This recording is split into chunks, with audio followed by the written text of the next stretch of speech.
किल्क फैक्टिकल के मुअज़्ज़ज़ दोस्तों में हूं बॉबी और आप तमाम देखने और सुनने वालों को सलाम। नाज़रीन ग्रामी, आज हम आपको बताएंगे कि हज़रत आसिया और फ़िरौन की शादी कैसे और क्यों हुई, और शादी की पहली रात ऐसा क्या वाक़या रोनुमा हुआ जिसने तारीख़ बदल कर रख दी। हज़रत आसिया के मुतालिक हुज़ूर अकरम सल्लल्लाहु अलैहि वसल्लम ने किया इरशाद फरमाया, और उनका रेयान बिन वलीद से क्या ताल्लुक़ था, ये सब जानने के लिए इस कीमती वीडियो को शुरू से लेकर आखिर तक ज़रूर देखिएगा। तो आइए चलकर मौजू का बाकायदा आगाज़ करते हैं। दोस्तों, आज का ये मौजू एक ऐसी पाकबाज खातून के बारे में है जिनको हमारे प्यारे नबी हज़रत मोहम्मद सल्लल्लाहु अलैहि वसल्लम ने 4 अजीम औरतों में शामिल किया। वो 4 इस्ता है: हज़रत खदीजा सलामुल्लाह अलैहा, हज़रत फ़ातिमा सलामुल्लाह अलैहा, हज़रत मरियम सलामुल्लाह अलैहा और हज़रत आसिया सलामुल्लाह अलैहा। फ़िरौन मिस्र ने रेयान बिन वलीद की पोती आसिया को शादी का पैगाम भिजवाया। ये रेयान बिन वलीद वही बादशाह था जो यूसुफ अलैहिस्सलाम के दौर में था और हज़रत यूसुफ अलैहिस्सलाम पर ईमान भी लाया था, और उसी ने हज़रत यूसुफ अलैहिस्सलाम को अजीज़ मिस्र भी बनाया था। खैर, जब फ़िरौन ने हज़रत आसिया को शादी का पैगाम भेजा तो ये उनके वालिद और हज़रत आसिया को भी नागवार लगा, क्योंकि फ़िरौन मिस्र पहले दिन से ही जुल्म व बर्बरियत के लिए मशहूर था। लेकिन फ़िरौन ने अपनी बादशाहत के ज़ोर पर और जबर के साथ हज़रत आसिया से शादी कर ली और धमकी दी कि अगर शादी नहीं करेगी तो उनके वालिदैन को कत्ल कर दिया जाएगा। शादी होने के बाद भी अल्लाह पाक ने हज़रत आसिया को फ़िरौन से महफूज रखा और फ़िरौन पलीद उन पर कादिर ना हो सका। इस बारे में मुफस्सिरीन लिखते हैं, शादी की पहली रात जब फ़िरौन हज़रत आसिया से हमबिस्तरी की नियत से कमरे में गया तो अल्लाह ताला ने इस पर नींद का ऐसा गलबा डाला कि वो सारी रात सोया रहा। कुछ किताबों में लिखा है कि अल्लाह ताला ने फ़िरौन को नामर्द कर दिया था, जिसकी वजह से वो हज़रत आसिया से सोहबत न कर सका। जबकि बाज़ उलमा ने लिखा है कि फ़िरौन को एक ऐसी बीमारी थी कि तबीबों ने इसको सारी उम्र सोहबत करने से मना कर दिया था। देखा जाए तो ये भी हज़रत आसिया की एक करामत है। अल्लाह ताला ने उन्हें पलीद के नापाक जिस्म से महफूज रखा। बाज़ रवायात में फ़िरौन की एक बेटी का जिक्र भी मिलता है, लेकिन हम अब पर हकीकत आश्कार करते चली कि वो लड़की उन्होंने किसी से लेकर पाली थी। एक रात फ़िरौन ने ख्वाब देखा कि इसका पूरा महल नीस्तो नाबूद हो गया। खौफ और दहशत से इसका पूरा वजूद लरज़ने लगा। उसने नजूमियों को तलब किया और उनसे अपने ख्वाब की ताबीर पूछी, तो उन्होंने बताया कि अनकरीब बनी इसराइल में एक ऐसा बच्चा पैदा होने वाला है जो तुम्हारे महल को नीस्तो नाबूद कर देगा। इसलिए फ़िरौन ने अपनी सोच के मुताबिक हुक्म जारी किया कि बनी इसराइल में जिसके यहाँ भी लड़का पैदा हो इसे फौरन कत्ल कर दिया जाए, लेकिन लड़की पैदा हो तो उसे जिंदा रहने दिया जाए। प्यारे दोस्तों, अब अल्लाह की कुदरत मुलाहजा कीजिए कि जब हज़रत मूसा अलैहिस्सलाम पैदा हुए तो उनकी वालिदा ने फ़िरौन के सिपाहियों के डर से हज़रत मूसा अलैहिस्सलाम को एक संदूक में रखकर दरिया में डाल दिया। दरिया से एक नहर फ़िरौन के महल के पास से गुजरती थी। ये संदूक बहता हुआ नहर में चला गया। फ़िरौन ने हुक्म दिया कि उसे महल में लाकर खोला जाए। जब ये संदूक खोला गया, तवास में एक निहायत खूबसूरत बच्चा पाया गया। कप्ती ज़बान में पानी को मोर दरख्त कोसी कहते हैं। ये संदूक पानी और दरख्तों के दरमियान पाया गया है, तो उसी निस्बत से हज़रत आसिया रहमतुल्लाह अलैही ने आपका नाम मूसा रख दिया। हज़रत आसिया अलैहिस्सलाम ने जब हज़रत मूसा अलैहिस्सलाम के चेहरे पर नूर देखा तो उन्हें अपना बेटा बना लिया और फ़िरौन से कहने लगी कि ये बच्चा मेरी आंखों की ठंडक है, इसे कत्ल ना करो। लेकिन ना मर्द फ़िरौन कहने लगा कि अलिफ से तुम रख लो, मुझे इसकी कोई हाजत नहीं है। इस हवाले से हुज़ूर अकरम सल्लल्लाहु अलैहि वसल्लम ने फरमाया, हज़रत आसिया की तरह फ़िरौन भी इस बात का इकरार करता था कि ये बच्चा उसकी आंखों की ठंडक है, तो ज़रूर अल्लाह पाक इसे भी हिदायत फरमा देता जैसे हज़रत आसिया को अता हुई। हज़रत आसिया को अल्लाह ने कुरान शरीफ में औरतों के लिए नमूना करार दिया है। दोस्तों, हज़रत आसिया शादी की पहली रात से ही फ़िरौन के ज़ालिमाना और काफिराना अक़दाम के खिलाफ पहाड़ बनकर खड़ी रही। हज़रत मूसा अलैहि अस्सलाम ने जब ऐलान नबुव्वत किया और जब जादूगरों से मुकाबला किया तो सब देखकर हज़रत मूसा अलैहि अस्सलाम के खुदा पर ईमान ले आए।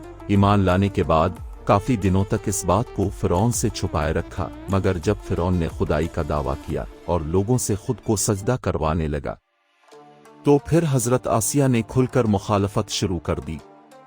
ये एक दिन फिरौन की लेपालक लड़की के सर में कंघी कर रही थी तो अचानक उनके हाथ से कुंगी गिर गई और उनके मुंह से निकल गया कुफार बर्बाद हो। इस पर फिरौन की लड़की ने पूछा, क्या अब मेरे बाप के सिवा किसी और को अपना रब मानती हैं? इसके जवाब में हज़रत आसिया ने गुस्से में कहा कि मेरा और तेरे बाप का हर चीज का रब अल्लाह है। इस बदबख्त लड़की ने यह सुना तो हज़रत आसिया को खूब मारा पीटा और अपने बाप को उसकी खबर दी। फिरौन ने उन्हें बिलाकर पूछा कि क्या तुम मेरे अलावा किसी और की इबादत भी करती हो? अपने जवाब दिया, हाँ, मेरा और तेरा और सारी मखलूक का रब अल्लाह है और मैं इसी की इबादत करती हूँ। फिरौन ने उन्हें चित करके हाथों और पैरों में मीखें गुड़वा दे और सांप छोड़ दिए जो उन्हें काटते रहे। और फिर एक दिन आया और कहा कि अब तुम्हारे ख्यालात दुरुस्त हुए? फिर जवाब मिला, मेरा और तेरा और सारी मखलूक का रब अल्लाह ही है। फिरौन ने फिर उन्हें इसी तरह बंद कर सांप छोड़ दिए। ये अपने ईमान और यकीन में बहुत बढ़ गई, यहाँ तक कि फिरौन को भी उनके ईमान की खबर होगी। अब हर रोज नित नए रूह को लर्जा देने वाले तरीके हज़रत आसिया पर आजमाए जाते कि उनको लेल्टी कार्ड राह हक से भटकाया जा सके। मगर आफरीन है इस पाकबाज खातून पर कि फिरौन जैसा काफिर और जाबिर शौहर भी उनके ईमान को मुतजलजल न कर सका। हज़रत आसिया फिरौन की तमाम तर कोशिशों को नाकाम बनाकर सिर्फ खुदाए वाहिद के हुजूर सजदा रेज रही। इस तरह हज़रत मूसा अलैहि अस्सलाम के चाहने वाले फिरौन के सिपाहियों के हाथों जुल्म व सितम की भीम चढ़ते रहे और उनको बेदर्दी से मौत के घाट आता जाता रहा, यहाँ तक कि एक शख्स जिसे कुरान करीम में मोमिन अल फिरौन के नाम से याद किया गया, इसे इंतहाई बेदर्दी से कत्ल कर दिया गया। इसके बाद हज़रत आसिया के सब्र का पैमाना लबरेज हो गया और फिरौन की खुलम खुला मुखालफत शुरू कर दी।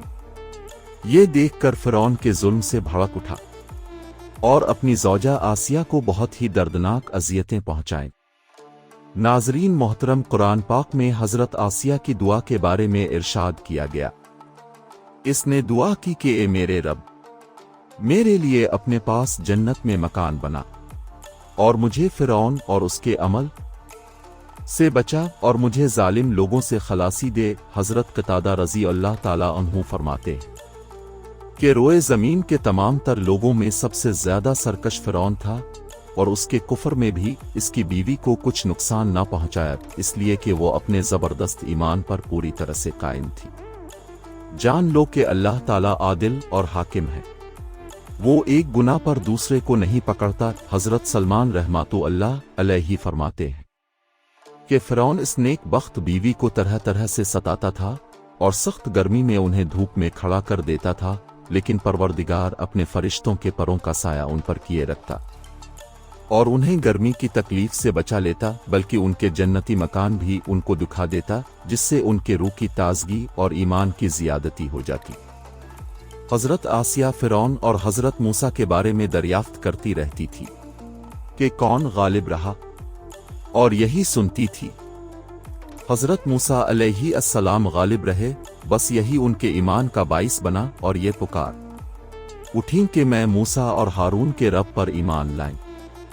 फिरौन को जब ये मालूम हुआ, तवास ने अपने सिपाहियों को हुक्म दिया कि बड़ी से बड़ी पत्थर की चट्टान को उठा लाओ और हज़रत आसिया को चित लिटा दो। उसे कहो कि अपने अकीदे से बाज आ जाए और अगर वो ना माने तो वो चट्टान इस पर गिरा दो और उसका कीमा कर डालो। जब फिरौन के सिपाही पत्थर और आसिया को मैदान में ले गए, जब पत्थर उन पर गिराने के लिए उठाया, हज़रत आसिया ने आसमान की तरफ निगाह की और परवरदिगार ने हिजाब उठा दिए और हज़रत आसिया ने जन्नत और जो मकान उनके लिए बनाया गया था अपनी आंखों से देख लिया। इसी वक्त उनकी रूह परवाज कर गई। चुनांचे जिस वक्त उन पर पत्थर फेंका गया उस वक्त इनमें रूह नहीं थी। अपनी शहादत के वक्त दुआ मांगती है। کہ اے اللہ جنت میں اپنے قریب کی جگہ مجھے عنایت فرما دے، مجھے فرعون اور اس کے عمل سے نجات دے، میں اس کی کفریہ حرکتوں سے بیزار ہو اور ظالم قوم سے عافیت میں رکھ۔ دوستوں، حضرت آسیہ کا مزار مصر میں ہی واقع ہے۔ تاریخ انسانی میں حضرت آسیہ کا ایمان پر قائم رہنا عورتوں کے لیے بہت بڑا درس ہے۔ اس میں کوئی شک نہیں کہ عورت کے اندر اتنی طاقت موجود ہوتی ہے کہ وہ ہر طرح کے ظلم و ستم کے سامنے پہاڑ بن سکتی ہے۔ آخر میں اللہ پاک سے دعا ہے کہ ہم سب کی بے حساب مغفرت فرمائے اور قیامت کے دن ہمارا شمار نیک بندوں کے ساتھ فرمائے، آمین ثم آمین۔ جی تو پیارے ساتھیوں، یہ تھی ہماری آج کی ویڈیو۔ کیسی لگی کمنٹ کر کے ہمیں ضرور بتائیے گا۔ انشاءاللہ اب سے ملاقات ہوتی ہے اگلی ویڈیو میں۔ تب تک اپنا اور اپنے پیاروں کا ڈھیر سارا خیال رکھیے۔ اللہ نگہبان۔